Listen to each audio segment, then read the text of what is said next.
But let's kick off with Garfield. We'll get that graphic up. So here we go. Alan, let's hear what you're thinking. No, you're muted. Yeah, I'm muted. Okay, hold on. Here we go. So I'm pressing the button here. It's all set up. And all I have to do is click that and then click this. And there we go. Garfield movie. Let's do this. Okay, Alan. Let's rock this one out. Tell me the story of the Garfield movie. Yeah. Well, this is kind of the origin story of Garfield.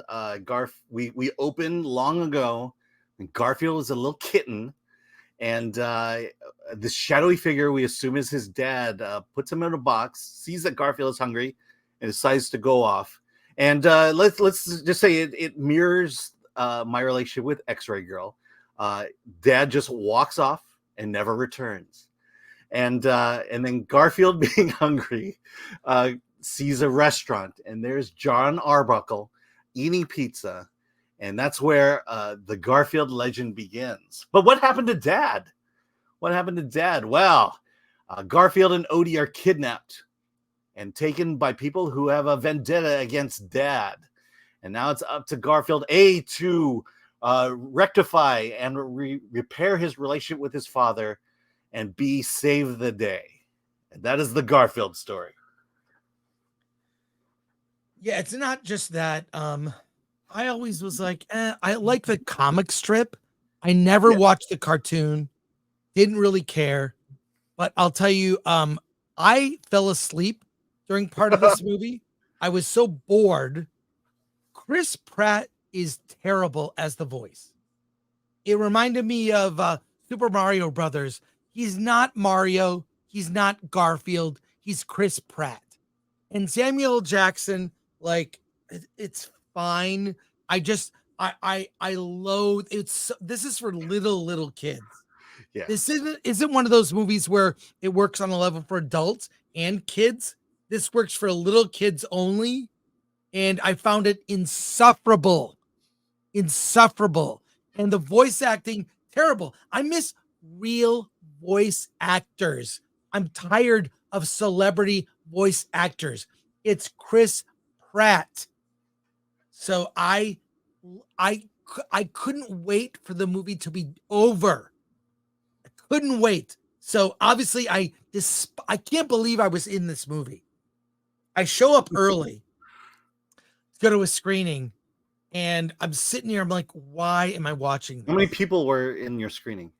There was like a good amount, like, 40 kids, people. right? There was a guy with a big Garfield stuffed animal by himself. A lot of single seaters in this screening. It was sad.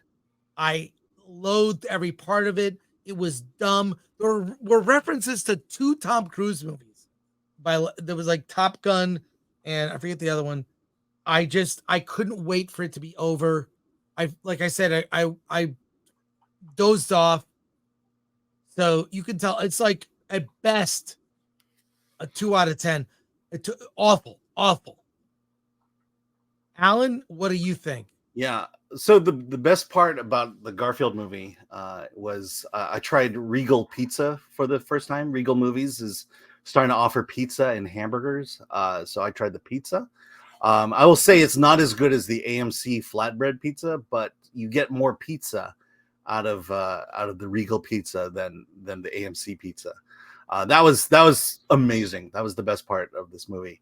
I'll agree with you. This movie is for kids. There were certainly a lot of kids in my theater, and I will say maybe once I heard a kid giggle.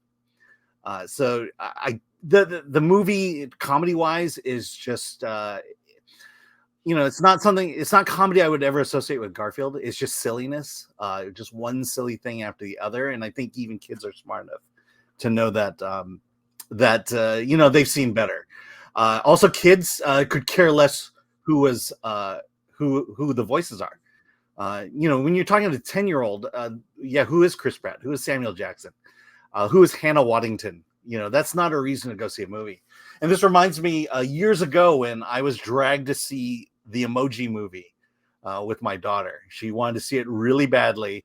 and I took her, and I had the exact same experience with this movie as I had with that.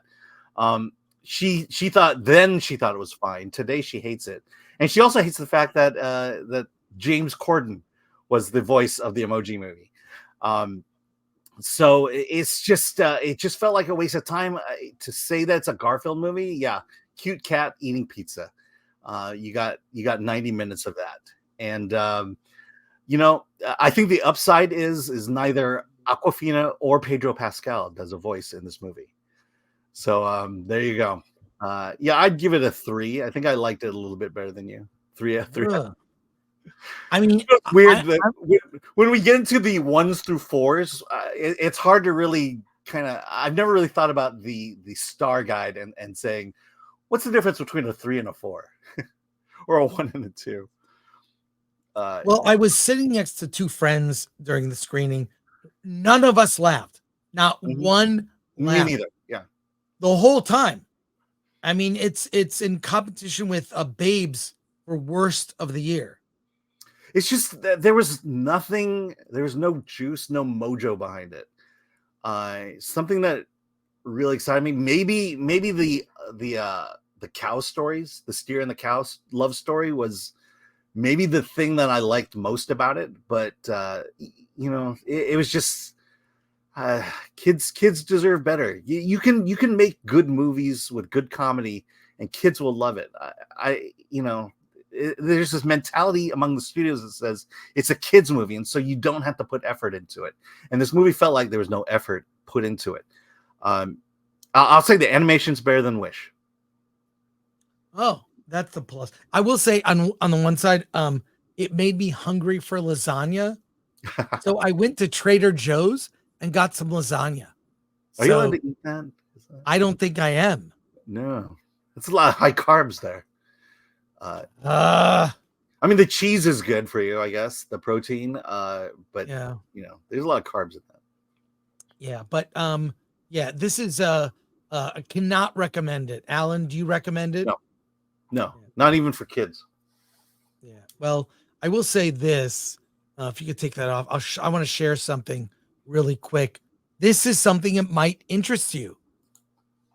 Furiosa. Oh yeah. A Garfield saga.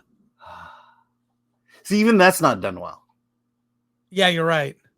I'm not seeing Furiosa in this image. Yeah. Well, if you're gonna do parody, do parody. I don't know what this is. Yeah, well, there you go. I did not like it,